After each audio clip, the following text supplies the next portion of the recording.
Alhamdulillah Rabbil Alamin. Wassalatu wassalamu ala ashrafil anbiya'i wal mursalin wa ala alihi wa ashabihi ajma'in. Assalamualaikum warahmatullahi wabarakatuh. Rabbi syrah li sadri wa yassir li amri wahlul uqdatam min lisani yafqahu qawli. Subhanaka la ilma lana illa ma 'allamtana innaka antal alimul hakim. Rabbi yassir wa la tu'assir. Rabbi tamimil khair ya arhamar rahimin. Kita nak sambung ayat yang keempat surah As-Saff. Ayat keempat surah As-Saff. Ayat sebelumnya ialah Allah sangat marah bila ada orang yang kononnya beria-ia nak berjuang pada jalan agama. Sebelum sewaktu di Mekah, dia kata, bagilah kami berperang. Tapi waktu di Madinah, bila Allah suruh berperang, dia tak nak berperang. Sama kisahnya macam orang-orang Yahudi terdahulu. Sewaktu mereka dijanjikan tempat di tanah yang dijanjikan di daerah Palestin, Nabi Musa ajak mereka berperang, mereka enggan dan tak nak. Kemudian bila generasi berganti, mereka minta dilantik seorang ketua untuk berperang. Lantik seorang ketua untuk berperang. Setelah dilantik, tak setuju pula dengan ketua tu. Lalu bila ketua tu ajak berperang, okey. Bersedialah 80,000 orang. 80,000 untuk pergi berperang bersama-sama menentang Jalut. Dan dalam perjalanan nak pergi menentang Jalut ni, Allah sediakan beberapa siri ujian. Antara ujian paling getir ialah ujian sungai. Ujian sungai. Daripada 80,000, hanya 313 yang lulus ujian sungai tersebut. Yang baki, balik. Maka pada ayat ketiga, Allah menyatakan kemurkaan, jangan lagi buat macam tu. Lima taquluna ma la taf'alun. Dan teguran tersebut ditujukan kepada orang-orang munafik yang konon-konon cakap dekat depan bagus, tapi di belakangnya tidak, sebaliknya. So kita nak sambung ayat yang keempat. Innallaha yuhibbul ladina yuqatiluna fi sabilihi saffa ka'annahum bunyanun marsus. Dan Allah kata, sungguh Allah suka, yuhibbu, Allah cinta. Allah suka kepada alladhina yuqatiluna fi sabilihi. Mereka-mereka yang berperang di jalan Allah. Saffan. Berperang itu bukan berperang ikut suka kita. Bila diarahkan berperang, okey jom perang, lari ramai-ramai, masuk dalam medan. Tidak. Berperang itu perlu ada peraturan. Dan peraturan paling basic, peraturan paling basic dalam peperangan ialah tersusun. Teratur. Itu peraturan paling basic. Jadi, sekarang ni Allah beri satu standard kehidupan paling tinggi. Standard kehidupan paling tinggi. Bukankah peperangan itu adalah ujian paling besar? Kan? Perang kan ujian paling besar sebab dia melibatkan nyawa. So kalau standard ujian paling besar itu, Allah letakkan keperluan kepada tersusun dan teratur, maka kehidupan yang lebih rendah, kehidupan bekerja, kehidupan berkeluarga, kehidupan bermasyarakat lebih perlu, lebih layak ikut peraturan ni. Peraturan pertama apa? Teratur. tersusun.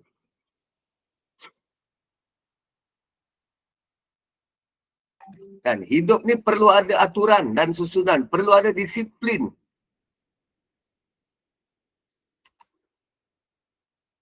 Dalam barisan peperangan tak boleh nak kata aku paling hebat, korang semua kat belakang. Tak.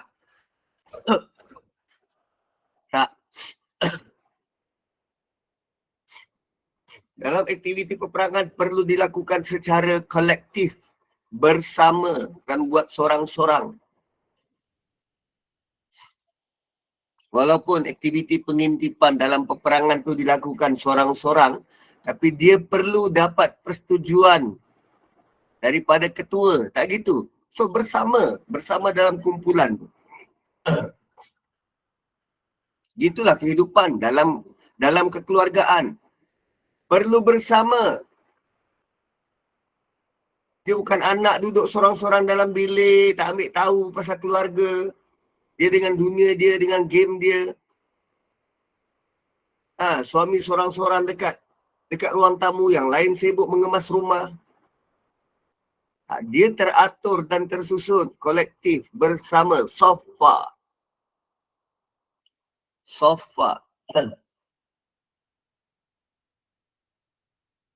Sebab bila tentang ujian peperangan ni,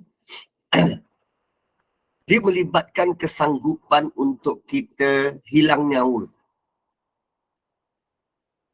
Sebab kemungkinan besar kita akan mati. Nyawa akan melayang. Kan? Kalau tadi kita lihat pada barisan dan teratur sofa, ia juga mengajar kita sanggup untuk berkorban.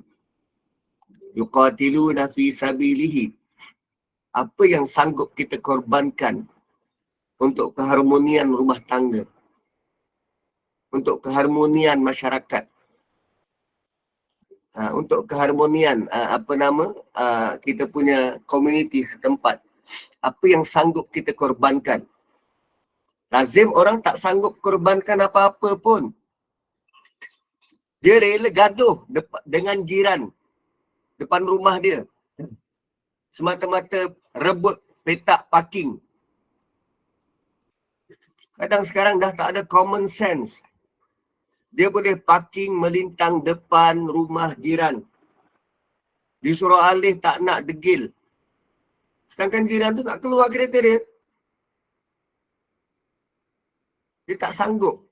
Tak sanggup berkorban dan tak sanggup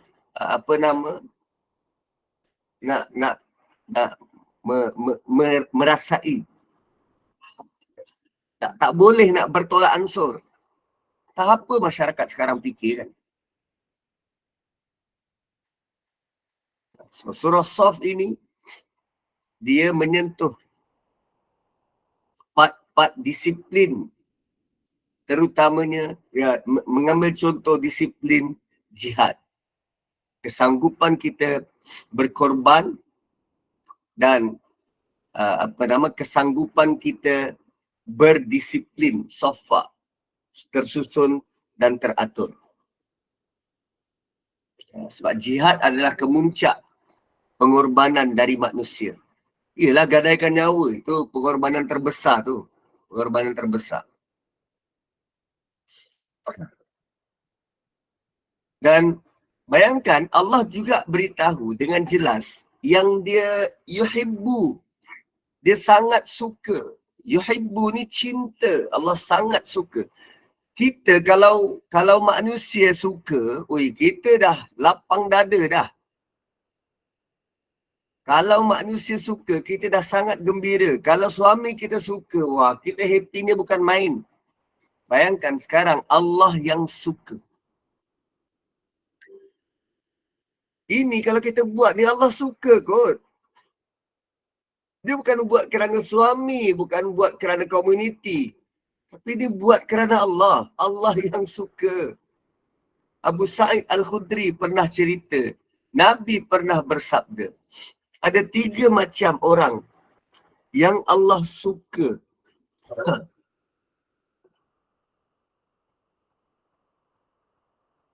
Yang Allah redha. Perkataan bahasa Arab dia yadhaku. Yadhaku ni gelak. Allah suka sampai gelak. Macam tu. Ada 3 jenis orang yang Allah sangat suka. Kita kalau kita suka bukan sekadar kita kuntumkan senyuman di bibir. Ada sampai kita boleh tergelak. Kan? Ada sampai kita boleh tergelak. Sama macam halnya Nabi Sulaiman alaihi salam. Ingat lagi tak dekat surah mana? Nabi Sulaiman dalam surah An-Namlu.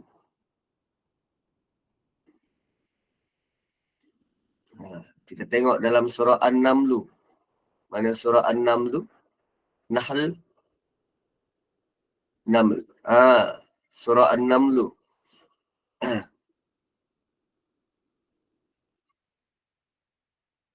Surah An-Namlu illa wad yadaka falamma. Okey.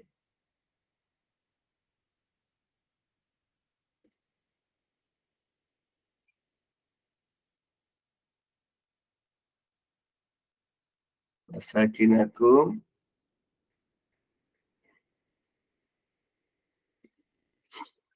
Balna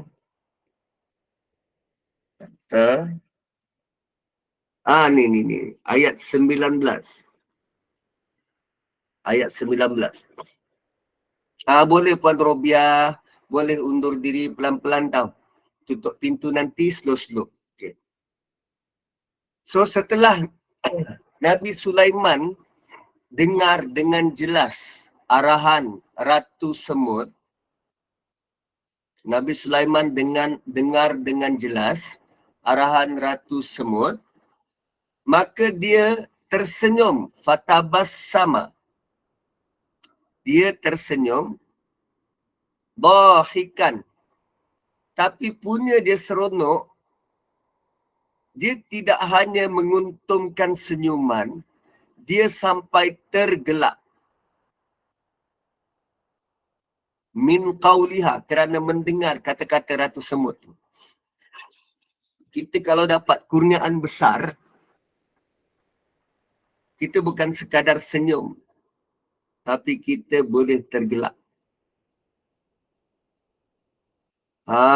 Gitu. Satu ada beza kita gelak. Gelak kerana gembira. Kerana nikmat dan kurnia berbanding gelak Maharaja Lawak. Gelak mengingatkan kurniaan. Kan pemberian dari Allah. Kan berbeza. Berbanding gelak-gelak sia-sia Maharaja Lawak. Dia tidak memberi kesan apa-apa kalau setakat gelak Maharaja Lawak. Yang ini keadaannya Allah sangat suka kepada 3 jenis orang. Pertama, rajulu yaqumu minal laili. Seseorang yang mengerjakan solat malam. Yang pertama, Allah sangat suka. Ar-rajulu yaqumu minal laili, orang yang mengerjakan solat malam. Dan solat malam ni, mana-mana solat malam hari lah. Kalau Ustaz, nak tahajud Ustaz, beratlah Ustaz. Tuan-puan, malam tu dikira daripada mana? Malam tu dikira daripada lepas masuk waktu maghrib. Lepas maghrib, anda solat sunat. Sebelum isya, anda solat sunat. Lepas isya, anda solat sunat. Lepas tu tutup dengan witir. Solat malam lah tu. Kalau nak tambah lagi sikit, lepas isyak 2 rakaat lagi. Lepas tu tambah lagi sikit, 2 rakaat lagi. Nanti sebelum subuh lagi 2 rakaat. Solat malam lah tu. Minal laili, bukan sepanjang malam. Min dekat situ bermaksud sebahagian dari malam. Yang penting solat kita tu bersungguh-sungguh. Bukan asal boleh. Buatlah sungguh-sungguh. Barulah Allah suka.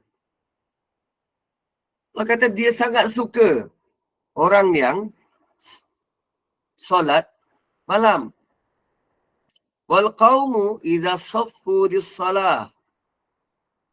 Dan orang-orang yang bila dia solat,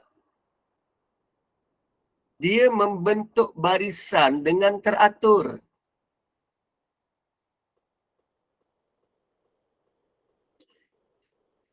Dan orang-orang yang bila dia solat, dia membentuk barisan yang teratur. Tuan-puan ingat senang. Nak membentuk barisan yang teratur dalam saf waktu solat. Lagi-lagi yang solat ni orang tua. Orang tua ni arahan tak nak dengar. Degil. Orang kata letak tumit depan garis. Ustaz, ganas betul bahasa. Memang betul. Orang bagi tahu letak tumit atas garisan. Tak nak ikut pun. Tak nak peduli pun. Tak nak dengar pun.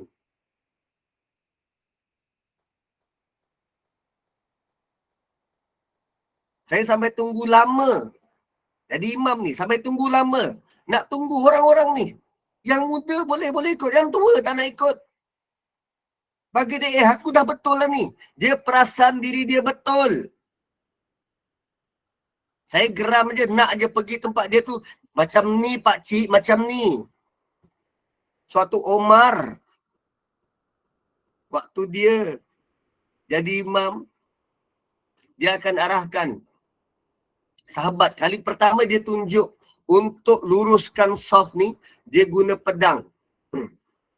Orang dah berbaris, dia berjalan dekat barisan tu guna pedang. Dia buat satu garis lurus. Macam tu. Macam tu, seriusnya. Soft, lurusnya baris dalam solat.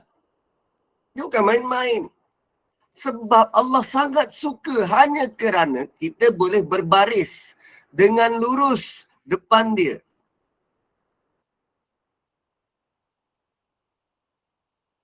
Wah, gitu.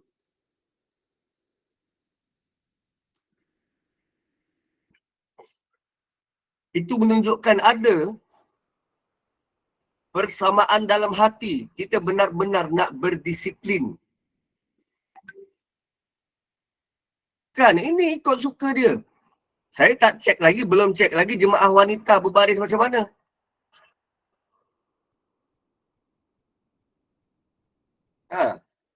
Jemaah wanita nak cek macam mana? Dah masing-masing dalam telekung. Masing-masing kena cek. Kan? Kalau kita tengok apa nama? Soft dalam masjid.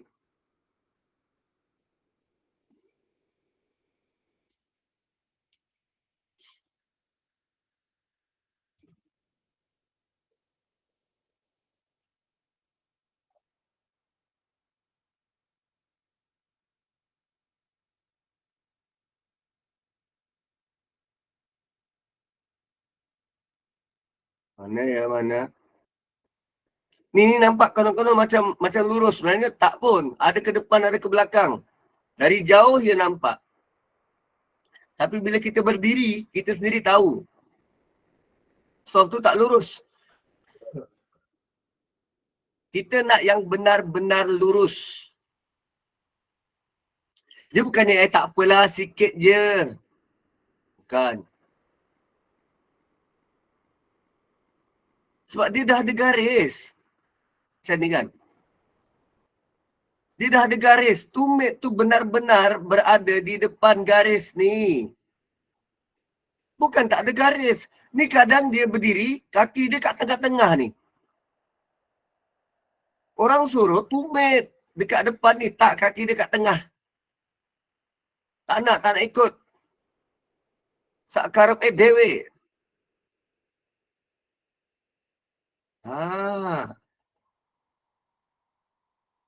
Dia tak tahu yang Allah sangat suka benda tu. Dan yang ketiga, kaum yang bila dia berperang, mereka membentuk barisan dengan lurus, dengan teratur. Bayangkan, saf untuk solat lebih Allah sukai berbanding saf untuk perang. Atau berbaris untuk perang sama level dengan berbaris untuk solat.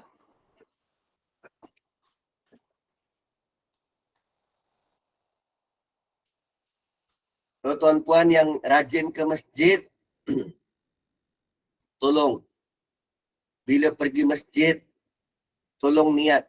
Ya Allah, aku nak beratur dan berbaris dengan lurus. Bukan ikut kepala aku. Bukan ikut suka hati. Tapi aku nak buat Allah suka. Tak gitu. Aku nak buat Allah suka. Sebab berbaris depan kau ni waktu solat, sama seperti aku berbaris di medan jihad. Engkau tak rezekikan aku untuk berjihad, berperang. Tapi engkau beri peluang. Beri peluang. Supaya aku dapat berjuang di medan solat. Tu kena slow-slow lah tu, dah slow sangat. Iyalah nak solat Masjid Negara kot. Nantilah saya cuba slow-slow lagi. Maksudnya arahan tu diberi bila? Setengah jam sebelum solat? Atau bagaimana? Kan?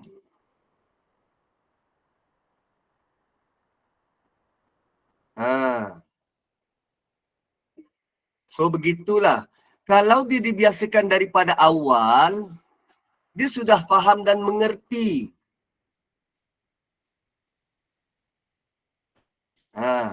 Tu satu orang tua. Lagi satu orang berpangkat. Tan Sri, datuk-datuk ni. Dia tak nak dekat dengan orang sebelah. Sejadah dia je, orang tak boleh masuk. Tu pun irritated juga tu. Kan? Sedangkan lurusnya soft itu Allah sangat suka. Allah sangat suka. Rupanya perkara ni bukan mudah. Sebab tu Allah letakkan kesukaannya pada perkara yang sukar untuk kita buat.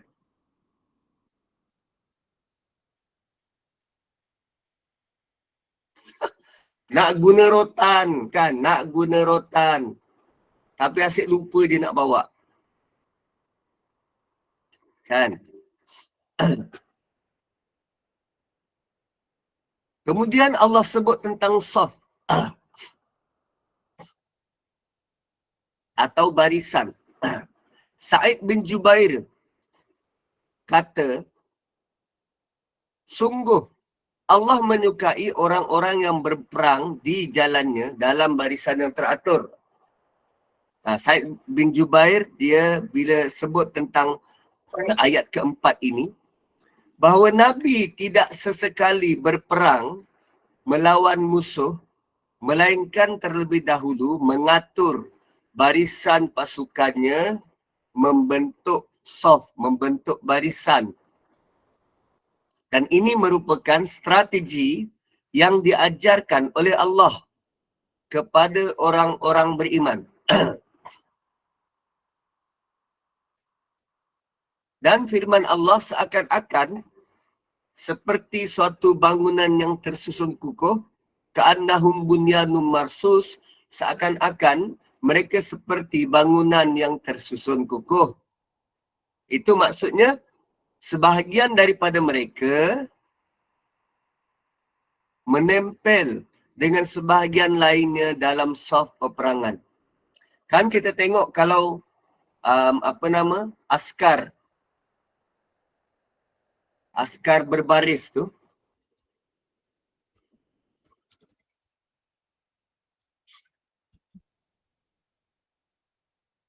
askar berbaris satu-satu.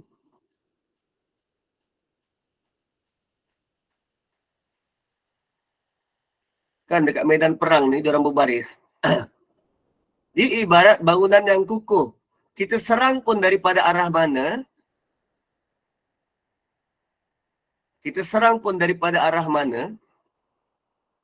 kita akan menghadapi kesukaran sebab cara mereka berbaris ni menunjukkan yang mereka ni kukuh.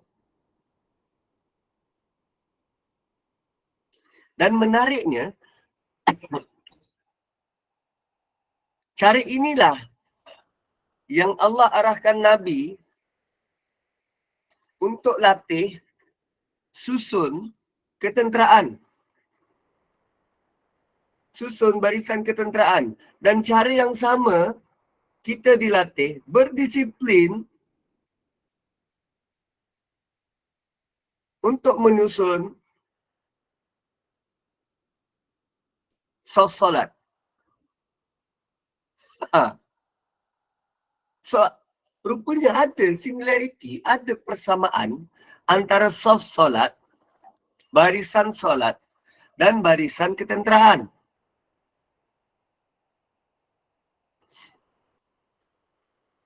Kan barisan ketenteraan ni kan sama macam kita buat dalam saf solat. Dan ini ajar kita bahawa saf dalam solat tu adalah latihan untuk barisan dalam perang. Kerana dalam solat ada seorang imam di depan dan makmum perlu taat dan ikut apa yang imam buat. Imam rukuk, makmum pun rukuk. Imam sujud, makmum sujud. So, sama dengan perang. Dia ada panglima perang jeneral di barisan hadapan. So, tentera kena taat apa yang dibuat oleh jeneral. Dalam perang tak boleh buat keputusan sendiri. Dalam solat, makmum tak boleh bergerak sendiri. Dia tak boleh bergerak ke depan sebelum diarahkan panglima. Dia takkan boleh memanah atau menembak sebelum diarahkan oleh panglima. Tak. Kita sedang dilatih untuk belajar ikut arahan.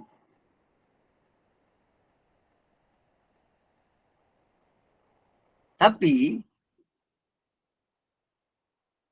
kalau saya tanya tuan-puan, adakah latihan dalam solat itu kita guna pakai di luar solat?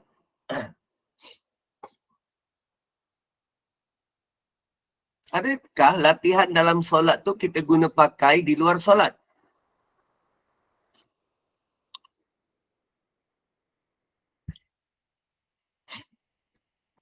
Kan anak buah tak ikut arahan bos dalam jawatan.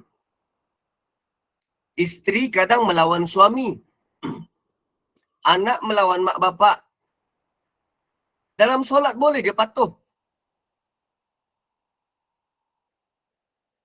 Tapi luar solat, mana kepatuhan tu? Tak ada. Hilang. Pemimpin sudah tidak dihormati.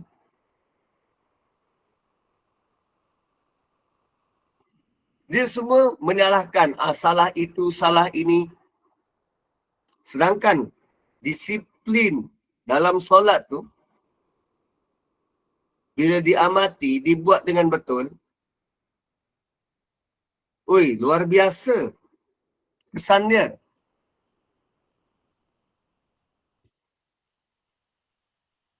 Kan, luar biasa kesan dia. So, sebab tu Allah sangat suka kepada mereka yang berdisiplin. Latihan dalam solat akan menjadikan kita umat yang tersusun, teratur, berdisiplin, ada peraturan hidup. Jika kita tak ada peraturan, kita akan lemah. Susah nak diurus. Kan, boleh main keluar rumah, main basikal lajak 3-4 pagi. Mak bapak tak boleh kawal. Sedangkan kita sudah berlatih hari-hari untuk buat perkara tu, terutama dalam solat. Kalau dia kata, Ustaz, kami tak sembahyang jemaah lah kat rumah. Suruhlah anak-anak pergi masjid, sembahyang jemaah kat masjid. Sekurang-kurangnya dia boleh dengar ikut cakap imam. Dengar ikut cakap orang tua. Kan? Bila kita jauh daripada jemaah, kita tidak berlatih dalam solat ni, ke mana kita nak bawa kita punya masyarakat ni? Kita sebenarnya sudah sangat memerlukan. Tapi kita tak tahu bagaimana nak merawat dan mengubatinya. Dan lebih menyedihkan, ketika kita tawarkan alternatif untuk merawat penyakit masyarakat, kita dipandang sinis. Kalau daripada awal tadi tuan-puan, saya cakap, masyarakat kita sudah tenat, kita perlu rawat dia dengan satu tindakan kolektif dan secara bersama, iaitu melalui solat. Tuan-puan boleh terima tak di awal tadi? Klise sangatlah Ustaz. Solat. Dan ternyata kita belum implement solat ini di luar. Kita belum iqamah solat tu. Kita belum dirikan pun solat dalam hidup. Kita baru melaksanakan solat. Kita tak bangunkan, tidak dirikan pun solat tu di luar solat. Kesannya masyarakat kita jadi seperti mana sekarang?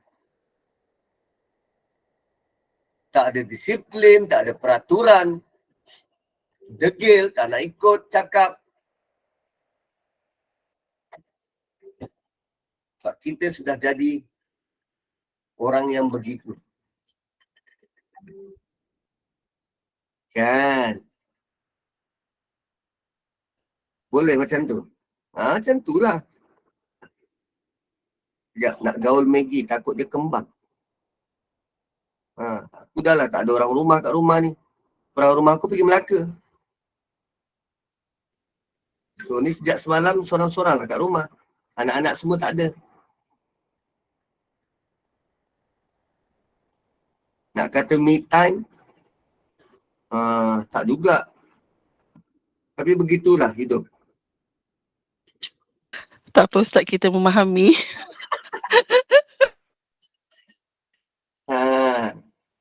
Kan sarapan pagi Maggi, makan tengah hari Maggi, makan malam Maggi, ambil. So begitu tuan-puan. Aktiviti dalam solat sebenarnya adalah latihan berpanjangan dan berterusan dari Allah buat kita.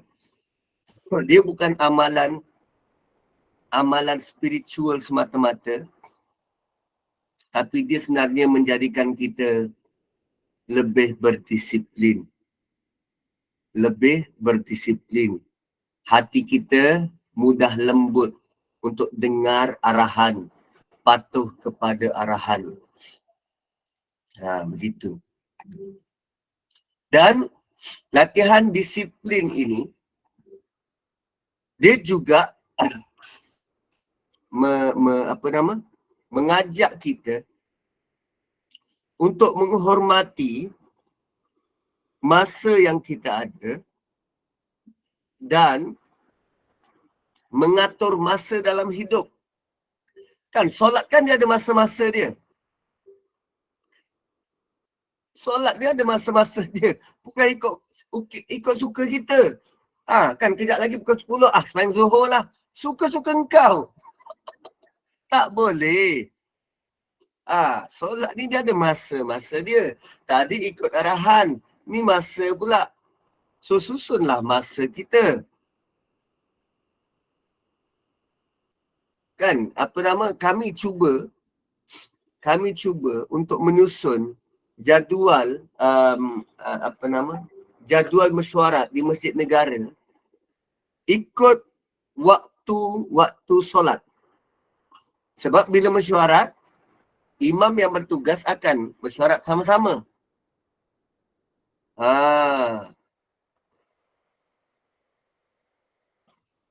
So kena macam tu. So sama juga macam jabatan-jabatan yang lain. Kalau nak buat mesyuarat, bukannya buat mesyuarat pada waktu-waktu genting, dekat asar, orang sibuk nak balik, mana orang dah tak fokus dah. Buatlah mesyuarat pagi. Tapi dia sangat sibuk, Ustaz, buatlah online. Janganlah langgar waktu solat. Kau lebih dahulukan dunia kau berbanding Tuhan, kau takkan berkat. Ini tak, dia ikut kepala dia. Ini untuk jabatan, ini untuk negara. Mana lebih penting, Tuhan atau negara? Kalau Tuhan tak kurniakan keberkatan pada negara kau, siapa yang kau harapkan untuk turunkan keberkatan? Dan kau dekat jawatan tu pun, sekarang ni kau lagi 2-3 tahun nak pension tau. Bila kau pension, kau dah lepas tangan dah. Tak peduli dah pada jabatan dan negara ini. Tapi kerana kesan perbuatan kau tu, keberkatan dah tak turun. Orang kemudian akan mewarisi sifat engkau ni. Sebab dah jadi kebiasaan. Nak meeting je nanti dekat asar, nak meeting lajak sampai ke zuhur. Orang sudah mewarisi apa yang kau buat.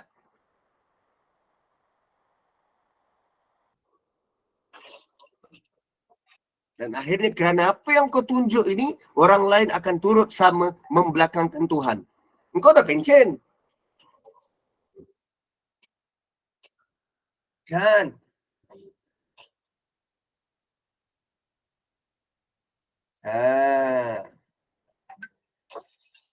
Satu, jangan ikut kepala sendiri. Dia ada nilai keberkatan. Mendahulukan Allah Subhanahu Wa Ta'ala. Dan solat ni, sangat banyak. Sangat banyak dia punya kelebihan dan bentuk latihan. Tinggal lagi ada tak kita pernah lihat secara terperinci apa lagi bentuk-bentuk kelebihan, bentuk-bentuk inisiatif yang Allah datangkan dalam aktiviti solat berjamaah. Kan? Kalau kita boleh berbaris dengan teratur dalam saf. Cuba tengok parking kereta kita kat luar. Kan macam haru biru caca merba. Lagi-lagi kalau parking tu tak ada petak parking. Kalau tanah tu tak ada petak parking, dia punya parking ikut dan dia, ikut suka dia. So kalau kita boleh beratur dalam soft, kita perlu membangunkan disiplin yang sama di luar soft, di luar solat. Parkinglah dengan betul dan teratur. Bukan ikut suka kita, tapi kita memikirkan nanti orang lain punya kemudahan. Masyarakat lain punya kemudahan. Yang itu perlu ada dalam fikiran. Bukan ikut, asal aku ada parking. Tak. Dia bukan asal kita ada parking.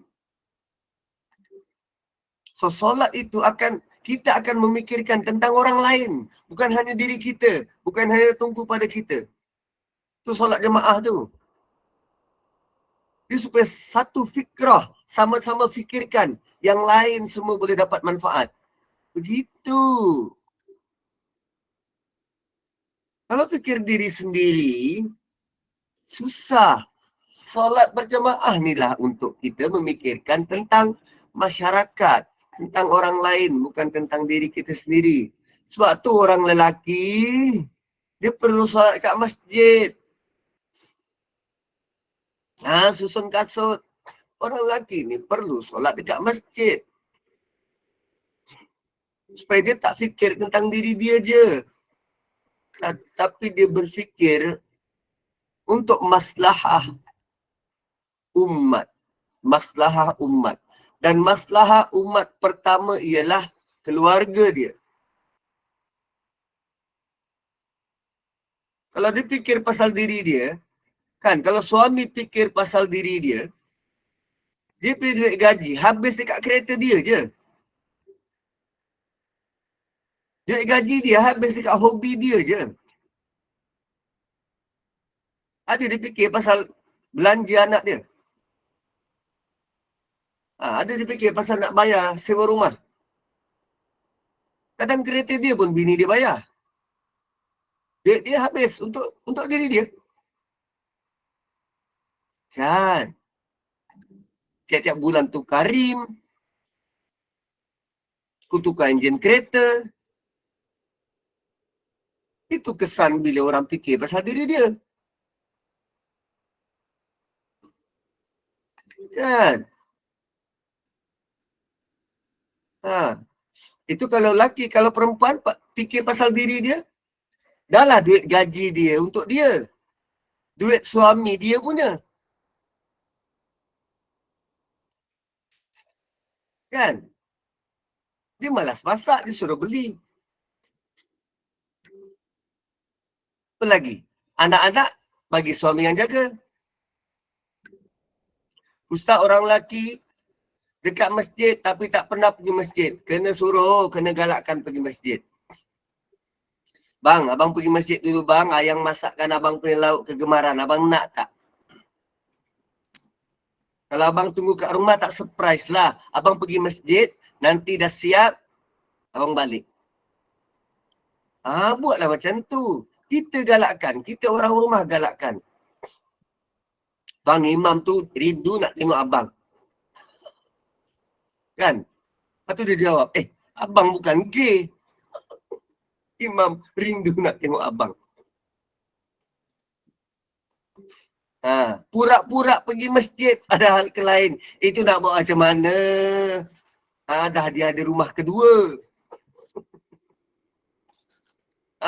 Kadang tu pun masalah juga tu. Konon pergi masjid, rupanya lepak mamak. Orang lelaki ni dia panjang akal dia. Kalau kat luar tu panjang akal dia. Nasib baik aku dulu waktu muda remaja, aku selalu banyak keluar. Bukan banyak keluar ke mana. Suka lepak mamak sampai 2-3 pagi. So bila dah kahwin, dah tua ni, dia rasa macam aku dah rasa dah tu semua, bosan lah. Macam tu. Aku dah rasa tu semua, bosan lah. So aku lebih suka lepak kat rumah. Been there, done that. Senang. Nak pergi pasar raya, tak payahlah nak jalan-jalan penat-penat macam tu. Suami tak bagi duit nafkah sebab sama-sama bekerja. Tak boleh, haram. Duit nafkah wajib, bukan duit nafkah. Nafkah wajib suami beri. Dan nafkah tu dalam bentuk apa? Tempat tinggal, pakaian, perlindungan dan makanan.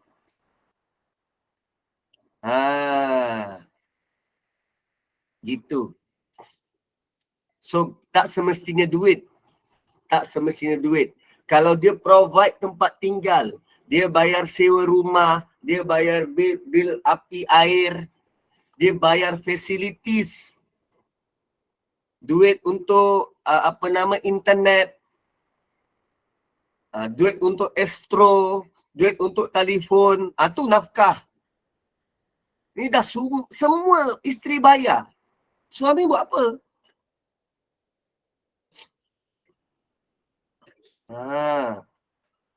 Itu.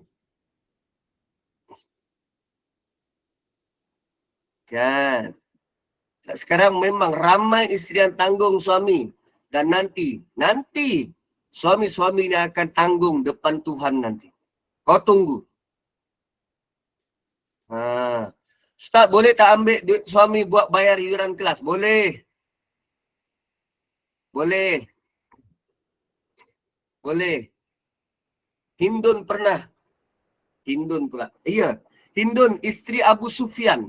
Abu Sufyan ni kedekut. Hindun pernah jumpa Nabi. Bagi tahu Abu Sufyan ni kedekut. Boleh tak aku ambil duit dia untuk beli keperluan dapur? Nabi kata, boleh ambil sekadar keperluan.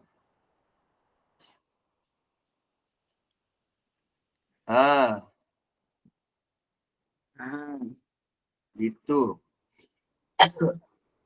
So, suami-suami sekarang ni ramai yang tidak qawwam. Tidak qawwam. Suami itu boleh ditaati kalau dia beri nafkah. Gitu. Quran meletakkan kepatuhan pada suami itu, syarat dia nafkah. Bukan saya nak mengajar semua jadi isteri derhaka. Tapi begitulah Quran sebut. Ar-rijalu qawwamuna 'alan nisa bima faddalallahu bihi ba'dahum 'ala ba'din wa bima anfaqu. Lelaki menjadi qawwam, pelindung kepada wanita, kerana lelaki ada kelebihan, wanita juga ada kelebihan. Dan kerana lelaki ada kelebihan untuk beri nafkah. Tu ayat dia tu.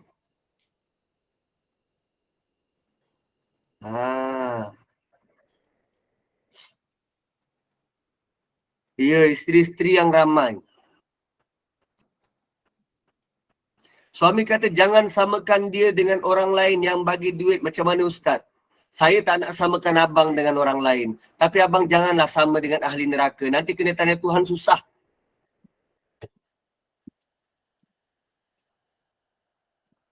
Kan?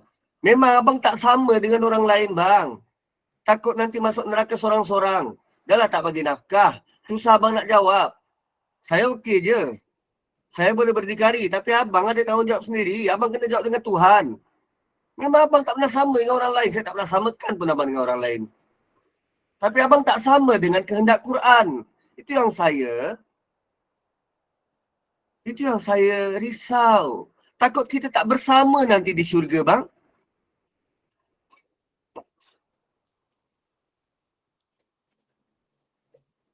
Ustaz, jika suami tak izin isteri menuntut ilmu, berdosa. Berdosa tak jika isteri tak patuh? Tak berdosa. La ta'atan fi makhluqin.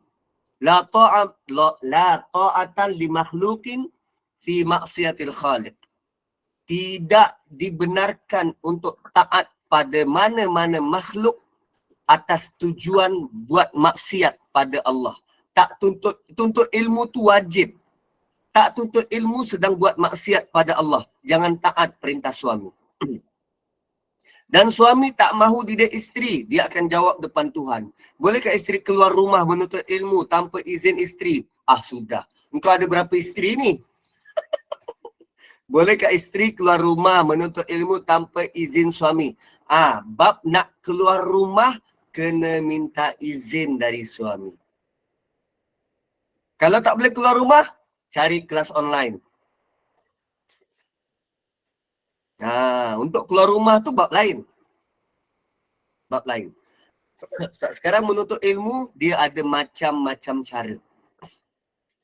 Macam-macam cara.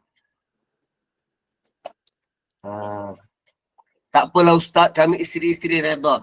Macam itulah isteri. Kan dia redha je. Kan? Lepas tu dia rasa tertekan. Dia stres.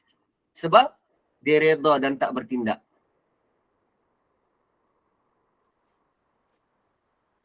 Akhirnya dia cari kawan untuk meluahkan. Engkau tahu suami aku?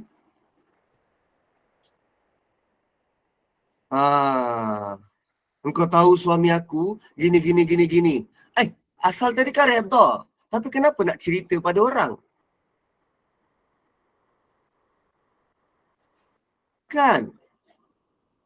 Keredaan kita tu tidak similar. Apa yang kita sebut tak similar dengan apa yang kita buat. Kita kata redha. Tapi kita tak cerita pada orang. Patut redha tu kita cerita pada Tuhan. Apa dia buat kita terima. Kan? Tak larat nak gaduh dah.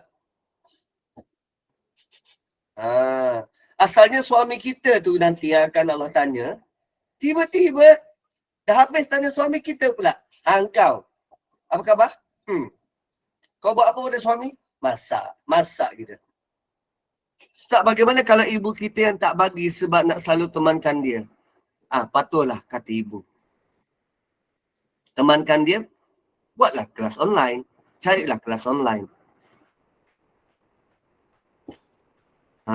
Gitu. Ibu bukannya tak bagi tuntut ilmu. Suami sebenarnya bukan tak bagi tuntut ilmu. Dia tak nak kita keluar je. Itu poin utama. Tapi kita melihat dia sebagai, dia tak bagi untuk menuntut ilmu ni. Tak, bukan begitu. Kan? Untuk bagi ibu dengar sekali ni macam ni. Bukan kita ajak ibu, Bu, jom kita belajar. Jom kita, ikut kuliah ni.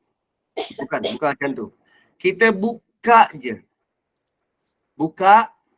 Dan kalau boleh, biar semua dengar. Kalau boleh, buka dan biar semua dengar. Lama kelamaan, dia akan tertarik untuk dengar. Mak saya juga dulu mula-mula, dia rasa rimas. Dia rasa tak senang. Dia rasa tak suka. Saya tak ajak pun. Saya tak pernah ajak dia untuk dengar kuliah Ustaz Nazri. Tak. Tapi bila dia bosan-bosan, pelan-pelan dia masuk dalam bilik. Waktu saya ngajar, pelan-pelan dia masuk dalam bilik. Lepas tu dia punya alasan apa? Mak nak rehat-rehat lah kat dalam ni. Mak nak rehat-rehat kat dalam ni? Loh, takkan aku nak, Mak, aku tinggal kelas ni, Mak. Mak pergi main kat luar sana. Takkanlah macam tu. Biar je lah. Lepas tu, from time to time, bila lagi kau pergi kelas? Macam tu pula. So, buka je. Kalau dia rimas, kita lowerkan volume. Kadang ustaz yang mengajar pun satu hal lagi. Kan? So, kalau dia rimas, kita lowerkan volume. Tak maaf pada dia. Mak, kalau kelas saya dalam bilik tau. Ada masa-masa nanti saya keluar tengok mak. Gitu. Alah, kita buat dia. Kan? Kadang bila kita dah terlalu seronok, kita tak perasan dah 8.34. Masa sudah tamat, dan kembali kepada moderator. Terima kasih Ustaz Jazakallah Khairan Fadil Ustaz Muhammad Nazri demikianlah penjelasan atas perkongsian ilmu ini dari Tadabbur surah As-Saff daripada ayat 4 panjang lebar ayat 4 ini mengenai jalan untuk mencapai kemenangan yang mana menjadi kewajipan kita sebagai umat Islam ini mempertahankan agamanya dalam barisan yang teratur dan jelaslah di sini Allah SWT menyukai barisan yang mengangkat panci agamanya, menolong dakwahnya dan menyebarkan fikrahnya hendaklah menjadi satu binaan yang mana batu-batanya saling tolong-menolong, kukuh mengukuh dan pegang memegang antara satu sama lain. Dan semoga Allah SWT memberikan kita semua kefahaman tentang agama ini dan ajarkan tentang Al-Quran dengan mentadabbur ayat-ayat suci Al-Quran, dan semoga ia memberikan pengajaran buat kita bagi mengambil ibrah darinya, insya-Allah. Semoga dalam kesempatan Ustaz dan para jemaah kita ada sambungan lagi teruskan istiqamah dalam mentadabbur surah ayat As-Saff ini. Dan Ustaz, kita tangguhkan dulu Ustaz dengan tasbih kafarah dan surah Al-Asr. Silakan Ustaz. Subhanakallahumma bihamdik nashhadu an la ilaha illa anta wa nastaghfiruka wa natubu ilaik. Wal 'asri innal insana lafi khusrin illa alladhina amanu wa 'amilus shalihat wa tawassaw bil haqqi wa tawassaw bis sabr. Assalamualaikum warahmatullahi wabarakatuh. Terima kasih semua. Waalaikumsalam warahmatullahi wabarakatuh. Terima kasih Ustaz. Jumpa lagi insya-Allah. Assalamualaikum. Okey, teruskan lagi. Ya. Terima kasih Puan Ainul. Sama-sama. Waalaikumsalam. Sama-sama Puan.